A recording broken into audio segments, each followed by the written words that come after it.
Nós realmente estamos vivendo dias difíceis. E isso se percebe em toda a terra. Afinal, os dias são maus. E a palavra de Deus, ela não pode deixar de se cumprir quando ela disse que nos últimos tempos sobreviriam tempos trabalhosos, onde os homens seriam amantes de si mesmos, egoístas, maus. E isso a gente consegue ver também com bastante clareza nos nossos dias. E o que faremos então diante de tamanha calamidade? Às vezes, quando olhamos para o nosso braço, falta força. Quando olhamos para o outro, também falta força. E nós precisamos olhar para o Senhor. Mas ter um olhar bem direcionado, um olhar bem ampliado, principalmente no que nós acabamos de meditar aqui, de ler aqui, que é a graça do Senhor. Meus amados irmãos, a palavra de hoje é de esperança. Em meio a tamanho caos, em meio a tamanha desilusão, reflita sobre a graça do Senhor. Reflita sobre aquilo que Ele nos entregou sem a gente merecer. Porque quando olhamos toda a Escritura, a gente consegue perceber a importância de estar na graça de Jesus Cristo.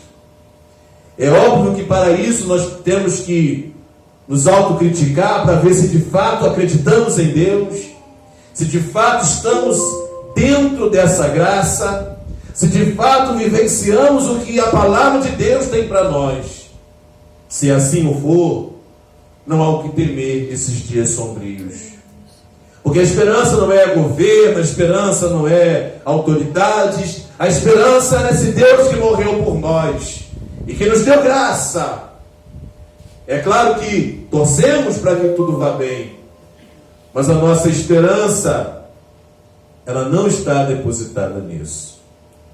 Porque aqui Isaías, eu estou trazendo sobre a graça, lá no Antigo Testamento. É óbvio que nós faremos uma viagem também no Novo, mas aqui no Antigo Testamento, Isaías diz o seguinte: a todos os que vós que tendes sede. Isso aqui é uma analogia, meus irmãos, a um Israel que estava caminhando para a destruição, a um Israel que estava caminhando numa vida sem Deus. Não é diferente do mundo que a gente vive. Mas mesmo assim, o braço forte do Senhor é estendido.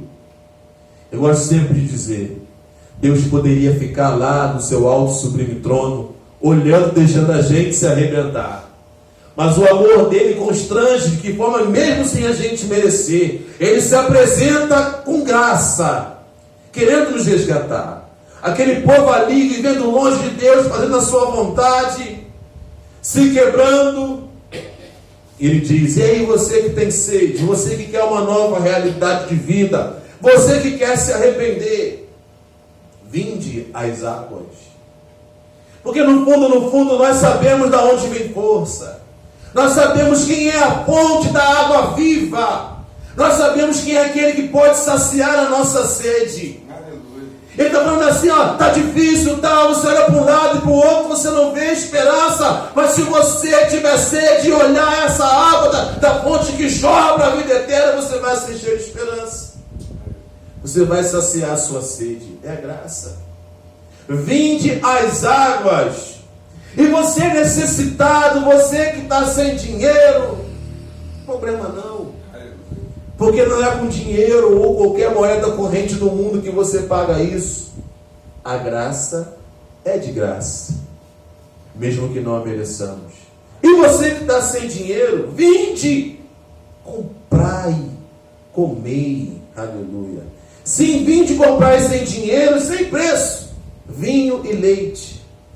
O vinho representa a satisfação, a alegria, e o leite, nutrição, força, preenchimento. Nós estamos vendo um caminho onde deve repousar o nosso coração, aonde nós devemos buscar satisfação. É claro, não devemos ser alienados de achar, eu sou peregrino aqui, então não me importa. Não, não é nada disso. é verdadeiramente ser peregrino. Você é do Brasil, você vai padecer com as coisas que acontecerão no Brasil, você vai viver o que tiver que viver no Brasil, e mesmo sendo peregrino. Só que o coração é na graça, na esperança do Senhor. Porque é o que ele está dizendo aqui. E não é dinheiro, nada disso. Você precisa de dinheiro para comprar um mantimento. Lá para a graça não precisa de dinheiro, não. É só ter sede e ir ao encontro das águas. É só aceitar o convite da mão estendida do vinde.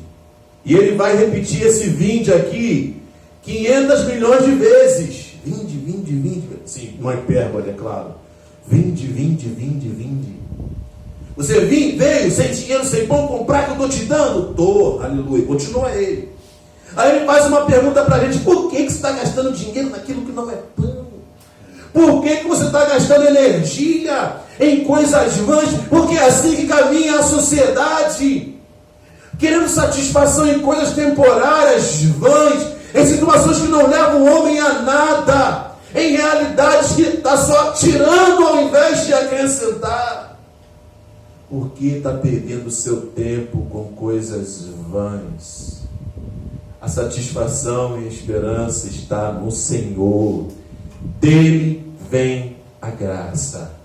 Então ele faz essa pergunta para nos fazer botar na balança. É verdade. Por que eu estou aqui perdendo energia, perdendo tempo, sofrendo, definhando, gastando meu suor, minha energia naquilo que não vai trazer nada? Se ele está me mostrando um caminho muito superior na graça. Por quê? O vosso suor naquilo que não satisfaz. E não é assim. A pessoa está ali, está toda contente, numa roda, né, se embriagando, se entorpecendo. Daqui a pouco passa o efeito dessas porcarias, a pessoa está naquele mesmo vazio que sempre esteve. Satisfeito por um pouquinho só de tempo. Depois o buraco continua e, se bobear, até aumenta. Ainda maior. Para que está fazendo isso? Ouvi-me atentamente. Comei o que é bom e vos deleitareis com finos manjares. Meus amados irmãos, é uma coisa muito superior e profunda quando a gente consegue viver nessa graça, reconhecendo que a gente não merece nada. Deus não deve nada a nenhum de nós. Mas a sua misericórdia, como ele vai dizer aqui, trazendo o testemunho de Davi, nos alcança de maneira que a gente consegue, mesmo ao tamanho caos, olhar para a cruz dele, olhar para ele e sentir esperança, porque é dele que vai vir o vinho, o leite, a nutrição e a força, o saciar da sede. É aquela certeza que, por mais que o problema seja grande, a dificuldade seja enorme, nós sabemos que o nosso Deus está ao nosso lado. Oh, glória a Deus! Por causa da graça. É verdade. Que não vem nada de nós. Ele propôs assim nos fazer. E isso aqui que Isaías está convidando um povo que estava numa contramão. E que talvez nós também estejamos numa contramão, botando o coração em coisas que não vão levar a nada. Ele fala assim: sai daí, entra na graça. O negócio vai ficar balançando daqui e daí, mas você tem certeza que está na graça. E esse aqui que ele vem dizendo: inclinai os ouvidos, vinde a mim, versículo 3. Ouvi e a vossa alma viverá, aleluia.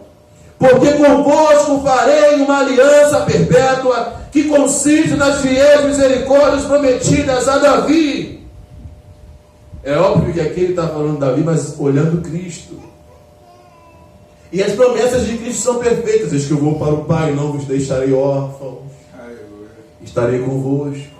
Aquele que crê em mim, ainda que morra, viverá. Que eu sou o pão da vida. Quem vem a mim jamais terá sede. Olha aqui. São as fiéis promessas que a alma tem que viver sobre elas. É óbvio, meus amados irmãos, que toda vez que nós sabemos de um caso de violência, sabemos de um caso de situações complicadas, de miséria, seja o que for, a gente fica contristado. Claro que isso aí não tem como fugir. Talvez até a nossa realidade não seja a melhor que a gente imaginava. Mas se nós colocarmos o nosso coração nisso, a gente vai afundar à medida que o negócio não pode degringolar. Mas quando nós estamos na graça, a gente consegue extrair força do Senhor, extrair força de Jesus, e a alma consegue viver. Talvez muitos não vão entender como é que pode, se a pessoa está vivendo esse problemão, está com um sorriso no rosto, a alma está viva, está debaixo da graça. Está debaixo da graça, não está isento de problemas, de dificuldade, nada disso. É ter a certeza que Deus estará ali. Fiel, glória a Deus. E meus amados irmãos, não há nenhum aspecto do mundo, nenhuma conjectura mundial que vai poder afastar essa certeza de quem realmente entrou nesse lugar. Pode cair o que for, mas a pessoa está firme. A esperança está firme, a alma está viva. Eis que dei por testemunho os povos como príncipe e governador dos povos, nosso Senhor. Eis que chamarás a uma nação que não conhece, uma nação que nunca te conheceu, correrá por junto de ti, por amor do Senhor teu Deus, do Santo de Israel, porque este te glorificou. Aquele testemunho cabal. Olha como uma pessoa consegue ser forte, consegue estar bem. Hoje mais difícil as pessoas estarem bem. Tem muita gente desequilibrada, as pessoas não estão bem. E a pandemia veio acentuar tudo isso. As pessoas estão precisando de tratamentos. Isso é fato. Mas aquele que está debaixo da graça vai passar por que for, mas vai estar bem. Porque é a força de Deus que o sustenta. E aqui ele vem, trazendo para ele o seguinte, porque ele está falando a um povo que estava numa contramão. Está trazendo todas essas benesses, fazendo essa reflexão, fazendo essa visão de que a graça é o melhor caminho. Só que ele fala assim, não é só porque é de graça que você vai ficar de bobeira aí. Não é só porque é de graça você vai ser indiferente. Não é só porque é de graça você vai olhar com desdém. Pelo contrário, você deve buscar enquanto pode. É de graça, mas não vai estar disponível ao nosso bel prazer. É graça, mas não vai estar ali quando eu quiser, da maneira que eu quiser. Eu tenho que estar atento a essa grande e perfeita oportunidade. Conselho: buscai o Senhor enquanto se pode achar. Então vai ter um momento que eu não vou achar. Se ficar de bobeira, não vai achar mesmo não. Invoque-o enquanto está perto, porque vai ter um momento que ele vai estar distante. É esse o valor que nós precisamos alcançar. Imagina você a grande oportunidade que nós estamos tendo aqui essa noite. Nós estamos ouvindo isso hoje, essa noite. E Deus sabe tudo aquilo que eu e você está passando. Ele está trazendo sobre nós a esperança da nossa alma retornar a viver. Não importa lá atrás, não importa é agora. Se nós buscarmos, vamos encontrá-lo. Se nós invocarmos, ele ainda está perto, querendo nos envolver debaixo dessa graça. Nós não podemos mostrar descaso. Hoje ainda é o tempo da oportunidade, amanhã talvez não. Então temos que valorizar isso agora. Buscar enquanto se pode achar, e quando é agora. Invocar enquanto ele está perto, agora. Se aproxime e entre dessa graça. Tire tudo aquilo que está te colocando desesperança no teu coração. O mundo vai acabar, o problema do mundo amanhã. Enche o teu coração de graça. O mundo pode acabar amanhã, mas eu estou debaixo das asas do Todo-Poderoso. É graça. Então nós não vamos nos envolver com a catástrofe que pode vir. Estamos na graça. E tenha certeza, meu amado irmão, essa graça é mais do que suficiente. Quem atesta isso é o grande apóstolo Paulo no Novo Testamento. Ele ali sofrendo com o mal ali, aquele demônio perturbando, aquele espinho na carne. Ele, Senhor, disso de não, Paulo. A minha graça te basta. O meu poder se aperfeiçoa na fraqueza. Ele, claro, como qualquer um, sai isso de mim, eu não quero viver. Mas se você estiver na graça, ela vai te bastar. E você vai passar aquilo ali. Glória a Deus. E o nome do Senhor vai ser glorificado. Glória a Deus. É esse o caminho, meu amado irmão. Temos que fazer a nossa parte, sim. Não colaborar para o mal, jamais. Jamais, jamais. Mas sempre ter no nosso coração que não importa o desfecho, nós estamos debaixo da graça. A nossa esperança tem que ser o Senhor. Ninguém além dele. Deixe o perverso o seu mau caminho, iníquo os seus pensamentos. Converta-se ao Senhor, que se compadecerá dele. Volte-se para o nosso Deus, é rico em perdoar. Eu estava dizendo que passou. Aproveita a chance agora. Glória a Jesus. Mas se arrependa. Porque não tem como entrar na graça sem se arrepender. E esse é um ponto importante. Todo mundo, eu estou debaixo da graça, mas você se arrependeu das mazelas. Eu estou debaixo da graça, mas já largou a iniquidade. Estou debaixo da graça, mas já começou a endireitar o teu caminho. Então não está debaixo de graça nenhuma. Debaixo da graça é estar com essa mente, essa fé convicta, mas arrependido, prostrado, rendido. Deus reinando em nós. Aí sim, aí é graça. Agora, aquelas velhas práticas, velhos pensamentos, velha conduta, não tem graça. É sem graça de verdade. É o contraditório que hoje se está aí. Todo mundo está na graça, mas ninguém quer se arrepender. Todo mundo está na graça, mas continua vivendo os seus maus caminhos. Não. Deixe o ímpio o seu caminho, o perverso sua perversidade, porque o nosso Deus é misericordioso em perdoar. Aleluia, Deus. Ele quer envolver o máximo que ele puder com a sua graça. Ele vai envolver a todos? Não, nem todo mundo quer, mas quem desejar será envolto em sua graça. Porque os meus pensamentos não são os vossos pensamentos, nem os vossos caminhos, os meus caminhos, diz o Senhor. Porque assim como os céus são mais altos do que a terra, assim são os meus caminhos mais altos do que os vossos caminhos, e os meus pensamentos mais altos do que os vossos pensamentos. E a gente vai ficar ainda preso no nosso eu? E vamos ficar presos na nossa vontade? Vamos ficar presos nas nossas demandas? Não. O pensamento dele é mais alto que o nosso pensamento. O caminho dele é mais alto do que o nosso caminho. Isso é graça. Eu gosto do que ele disse uma vez para Pedro, nosso Senhor Jesus. Pedro, você é velho, né? Sempre tem suas próprias vontades, né? Quer ir para ali, você vai. Mas vai chegar um tempo que você não vai fazer o que você quer mais não. Vão te pegar pela mão, vão te conduzir. Ele estava falando isso do Espírito Santo de Deus. Você não vai seguir o que você quer, você vai seguir o que eu quero que você siga. Deus, aleluia. Deus. Esse caminho mais alto, esse pensamento mais alto precisa se cumprir em nós, para que nós possamos dizer: não vivo mais eu, mas Cristo vive em mim. É graça. É isso aqui. É graça.